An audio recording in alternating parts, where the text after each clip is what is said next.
नमस्कार साथीहरु, म रवि कुमार र यहाँहरु सम्पूर्णलाई हाम्रो यस UvAdvice च्यानलमा स्वागत छ। साथीहरु, सबैभन्दा पहिला तपाईहरुले मलाई यहाँ एउटा कुरा भन्नुस् के तपाई पनि विदेश अथवा वैदेशिक रोजगारमा जाने प्रक्रियामा हुनुहुन्छ? यदि हो भने यो अवस्थामा चाहिँ तपाईहरुलाई त एउटा कुरा एकदमै राम्रोसँग थाहा छ नै, अहिलेको समयमा चाहिँ विदेश अथवा वैदेशिक रोजगारमा जानको लागि QR कोडसितको आफ्नो खोप कार्ड यहाँ एकदमै अनिवार्य रहेको छ। त्यो किन हो भन्दाखेरि अहिलेको समयमा चाहिँ साउदी, दुबई, कतार जस्ता खाडी मुलुकहरूले चाहिँ आफ्नो देशमा कामदार भित्र हुनको लागि QR कोडसितको खोप कार्डलाई यहाँ एकदमै अनिवार्य बनाएका छन्। त्यही भएर आजको यस भिडियो अन्तर्गत रहेर मैले तपाईहरुलाई डिटेल प्रोसेस बताउने छु कि कसरी तपाईले घरमै बसेर आफ्नो मोबाइलबाट कसरी आफ्नो QR कोडसितको खोप कार्ड बनाउन सक्नुहुन्छ भन्ने कुरा र सँगसँगै तपाईले QR कोडसितको आफ्नो खोप कार्ड बनाउनको लागि तपाईसँग के कस्ता डकुमेन्टहरु हुनुपर्ने हुन्छ, यी सबै कुराहरुको बारेमा मैले तपाईहरुलाई डिटेलमा जानकारी दिनेछु। त्यसै कारणले गर्दा आजको यो भिडियोलाई एक सेकेन्ड पनि स्किप नगरिकन अन्तिमसम्म हेरेर मलाई साथ दिनु होला। यदि तपाईले पनि आफ्नो मोबाइलबाट घरमै बसेर कसरी यहाँ QR कोडसितको खोप कार्ड बनाउन सकिन्छ भन्ने कुरा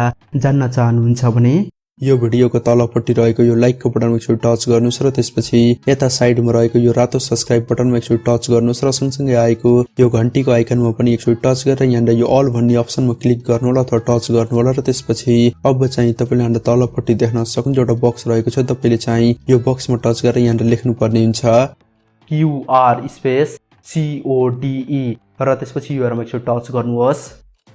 ल त सुरु गरौँ। साथीहरु, घरमै बसेर आफ्नो मोबाइलबाट चाहिँ QR कोडसितको आफ्नो खोप कार्ड कसरी बनाउन सकिन्छ भन्ने कुरा डिटेलमा देखाउनको लागि म चाहिँ के गर्छु भन्दाखेरि मेरो यो मोबाइलको स्क्रिनलाई यता साइडमा एड गरिदिन्छु र त्यसपछि अब चाहिँ तपाईले यहाँ के गर्नुपर्ने हुन्छ भन्दाखेरि तपाई चाहिँ यहाँ एउटा वेबसाइटमा इन्टर हुनुपर्ने हुन्छ। त्यो वेबसाइटको डाइरेक्ट लिंक चाहिँ मैले यो भिडियोको तलपट्टि रहेको कमेन्ट सेक्सनमा राखिदिन्छु। तपाईले चाहिँ यो भिडियोको तलपट्टि रहेको त्यो कमेन्ट सेक्सनमा रहेको त्यो लिंकमाथि क्लिक गरेर तपाई चाहिँ यहाँ डाइरेक्ट यो वेबसाइटमा डाइरेक्ट इन्टर हुन सक्नुहुन्छ र त्यसपछि अब चाहिँ तपाईको मोबाइलमा पनि एउटा यस्तो नयाँ प्रकारको यहाँ वेबसाइट ओपन हुनेछ र त्यसपछि अब चाहिँ तपाईले यहाँ के गर्नुपर्ने हुन्छ भन्दाखेरि तपाईले यहाँ एउटा फर्मलाई फिल गर्नुपर्ने हुन्छ। त्यसको लागि तपाईले यहाँ के गर्नुस् भन्दाखेरि तपाईले यहाँ तलपट्टि यहाँ देख्न सक्नुहुन्छ के लेखेको छ भन्दाखेरि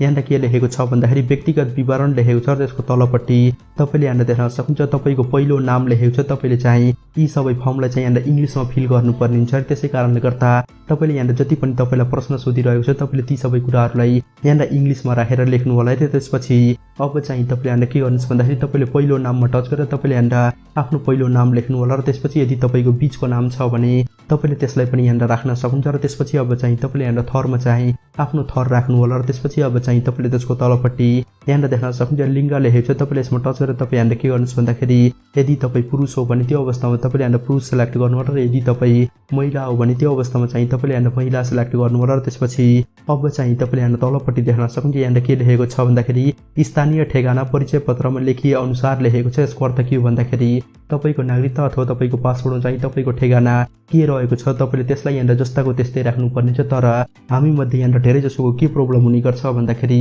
हामी मध्ये धेरै जसोले चाहिँ 10-15 वर्ष पहिला पनि आफ्नो नागरिकता बनाएका छौं। त्यतिखेर कुनै पनि गाउँपालिका हुने गर्थेन। त्यस्तो अवस्थामा तपाईले यहाँ के गर्नुपर्ने हुन्छ भन्दाखेरि तपाईको नागरिकता त्यतिखेर कुन ठाउँबाट बनेको त्यो ठाउँ अहिले चाहिँ कुन चाहिँ प्रदेशमा पर्ने गर्छ, कुन चाहिँ गाउँपालिकामा पर्ने गर्छ तपाईले त्यसलाई यहाँ जस्ताको त्यस्तै राख्नुपर्ने हुन्छ। प्रदेशमा टच गरेर तपाईको नागरिकता जुन ठाउँबाट बनेको त्यो ठाउँ अहिले चाहिँ कुन प्रदेशमा पर्ने गर्छ तपाईले त्यो प्रदेशलाई यहाँ सिलेक्ट गर्नु होला। त्यसपछि अब चाहिँ तपाईले यहाँ तलपट्टि यहाँ जिल्ला देख्न सक्नुहुन्छ। तपाईको नागरिकता कुन चाहिँ जिल्लाबाट बनेको तपाईले त्यो जिल्लालाई यहाँ सिलेक्ट गर्नु होला र त्यसपछि अब चाहिँ तपाईले यहाँ देख्न सक्नुहुन्छ पालिका लेखेको छ। तपाईले चाहिँ यसमा टच गरेर के गर्नुस् भन्दाखेरि तपाईको नागरिकता बनेको गाविस चाहिँ अहिले चाहिँ कुन चाहिँ गाउँपालिकामा पर्ने छ तपाईले त्यो गाउँपालिकालाई यहाँ सिलेक्ट गर्नु होला र त्यसपछि अब चाहिँ तपाईले त्यसको तलपट्टि यहाँ देख्न सक्नुहुन्छ वार्ड नम्बर लेखेको छ। तपाईले यसमा टच गरेर तपाईको नागरिकता कुन चाहिँ वार्ड नम्बरबाट बनेको तपाईले त्यसलाई यहाँ राख्नु होला र त्यसपछि टोल बस्तीलाई चाहिँ तपाईले यहाँ केही पनि गर्नु पर्दैन। तर तपाईले यहाँ देख्न सक्नुहुन्छ मोबाइल नम्बर लेखेको छ। तपाईले यसमा टच गरेर के गर्नुस् भन्दाखेरि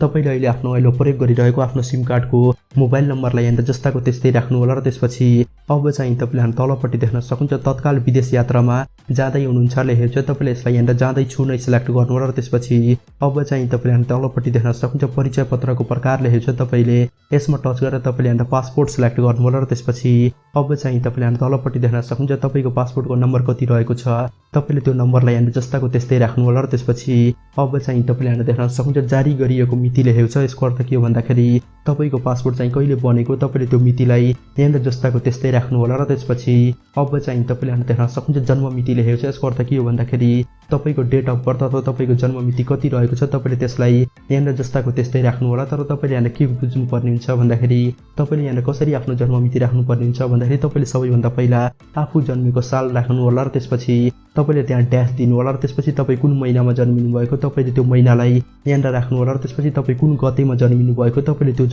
त्यो गतेलाई चाहिँ यहाँनिर जस्ताको त्यस्तै राख्नु होला र त्यसपछि अब चाहिँ तपाईले यहाँ देख्न सक्नुहुन्छ पुरा भएको उमेर लेखेको छ भन्नाले हाल तपाई कति वर्षको हुनुभयो तपाईले त्यो उमेरलाई यहाँनिर जस्ताको त्यस्तै लेख्नु होला र त्यसपछि अब चाहिँ तपाईले यहाँ देख्न सक्नुहुन्छ पेसा लेखेको छ तपाईले यसमा टच गरेर यहाँनिर के गर्नुस् भन्दाखेरि वैदेशिक रोजगार सिलेक्ट गर्नु होला र त्यसपछि अब चाहिँ तपाईले यहाँ तलपट्टि देख्न सक्नुहुन्छ अन्य विवरणहरू लेखेको छ तपाईले चाहिँ यहाँनिर के गर्नुस् भन्दाखेरि जात जातिमा टच गरेर तपाई चाहिँ बाहुन क्षेत्री दलित मगर के जात जातिमा हुनुहुन्छ तपाईले त्यसलाई यहाँनिर सिलेक्ट गर्नु होला र त्यसपछि अब चाहिँ तपाईले यहाँ तलपट्टि यहाँनिर देख्न सक्नुहुन्छ इमेल लेखेको छ तपाईले यहाँनिर के गर्नुस् भन्दाखेरि तपाईले यहाँ आफ्नो कुनै एउटा जीमेल आइडी राख्नु होला र त्यसपछि अब चाहिँ तपाईले यहाँ तलपट्टि देख्न सक्नुहुन्छ तपाईको हालको स्वास्थ्य अवस्था कस्तो रहेको छ भन्ने कुरा यहाँनिर यसले सोधिरहेको छ। तपाईले चाहिँ यहाँनिर के गर्नुस् भन्दाखेरि सामान्य स्वास्थ्य अवस्थालाई तपाईले यहाँनिर सिलेक्ट गर्नु होला र त्यस्तै गरेर यदि तपाईलाई विगतमा चाहिँ कोभिड भएको थियो भने त्यो अवस्थामा तपाईले यसलाई यहाँनिर कोभिड पनि सिलेक्ट गर्नुपर्ने हुन्छ र त्यसपछि अब चाहिँ तपाईले यहाँनिर के गर्नुस् भन्दाखेरि तपाई यहाँ तलपट्टि आउनु भयो भने त्यो अवस्थामा चाहिँ तपाईले यहाँ देख्न सक्नुहुन्छ खोप विवरण देखाउनुहोस् लेखेको छ। तपाईले चाहिँ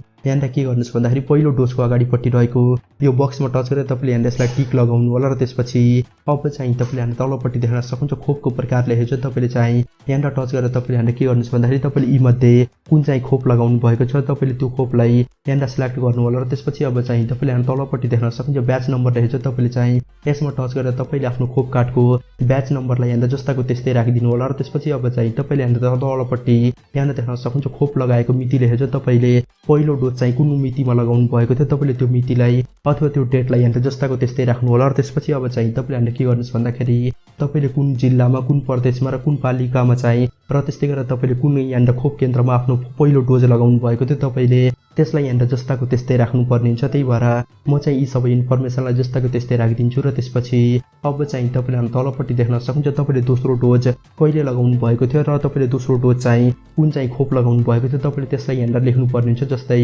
मैले चाहिँ भ्यारोसिल लगाएको थिएँ त्यसै कारणले गर्दा म चाहिँ यसलाई सिलेक्ट गर्छु र त्यसपछि अब चाहिँ तपाईले यहाँ देख्न सक्नुहुन्छ तपाईको ब्याच नम्बरलाई पनि तपाईले यहाँनिर राख्नु होला र त्यसपछि अब चाहिँ तपाईले दोस्रो खोप कुन डेटमा लगाउनु भएको थियो तपाईले त्यो डेटलाई यहाँनिर जस्ताको त्यस्तै राख्नु होला र त्यसपछि अब चाहिँ तपाईले यहाँ के गर्नुस् भन्दाखेरि प्रदेश जिल्ला पालिका र तपाईले खोप केन्द्र चाहिँ यी सबै अप्सनलाई यहाँनिर के गर्नुस् भन्दाखेरि तपाईले कुन कुन ठाउँमा यहाँनिर दोस्रो डोज लगाउनु भएको थियो तपाईले ती सबै एड्रेसलाई यहाँनिर जस्ताको त्यस्तै राखिदिनु होला र त्यसपछि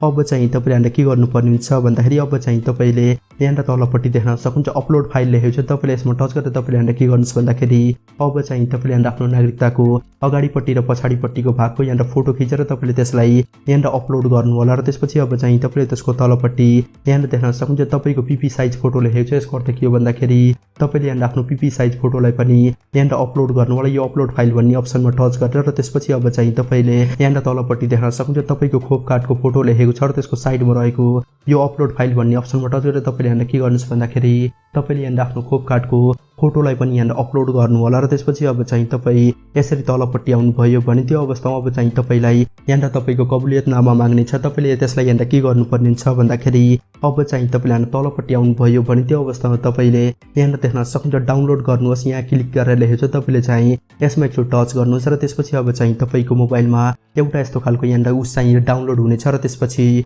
अब चाहिँ तपाईले यहाँ के गर्नुस् भन्दाखेरि तपाईले यो पीडीएफ फाइललाई यहाँ यसको फोटोकपी निकाल्नु होला र त्यसपछि अब चाहिँ तपाईले यहाँ आफ्नो दायाँ र बायाँको यहाँ अंगूठा छाप लगाएर तपाईलाई यहाँ जति पनि इन्फर्मेसन मागिरहेको छ तपाईले ती सबै इन्फर्मेसनहरुलाई यहाँ फिल गर्नु होला र त्यसपछि अब चाहिँ तपाईले त्यसको फोटोलाई यहाँ तपाईले त्यो फोटोलाई क्लिक गरेर तपाईले यहाँ के गर्नुस् भन्दाखेरि तपाईले यता साइडमा रहेको यो अपलोड फाइल भन्ने अप्सनमा टच गरेर तपाईले चाहिँ त्यसलाई यहाँ जस्ताको त्यस्तै अपलोड गरिदिनु होला र त्यसपछि अब चाहिँ तपाईले यहाँ तलपट्टि रहेको यो पेस्ट गर्नुहोस् भन्ने अप्सनमा टच गर्नुभयो भने त्यो अवस्थामा अब चाहिँ यहाँ के हुन्छ भन्दाखेरि अब केही दिनपछि तपाईको मेल आइडीमा चाहिँ क्यूआर कोड सितको तपाईको खोप कार्ड बनेर यहाँ रेडी हुनेछ र सँगसँगै तपाईको मेलमा चाहिँ तपाईको क्यूआर कोड सितको खोप कार्ड आउनेछ। साथै यसरी चाहिँ तपाईले एकदमै सजिलैसँग घरमै बसेर आफ्नो मोबाइलबाट चाहिँ क्यूआर कोड सितको आफ्नो खोप कार्ड यहाँ इजिली बनाउन सक्नुहुन्छ। यदि साथै तपाईहरुलाई आजको यो भिडियो राम्रो लागेको छ भने आजको यो भिडियोलाई लाइक गर्नुस्। हस्त साथै फेरि अर्को भेटौँला।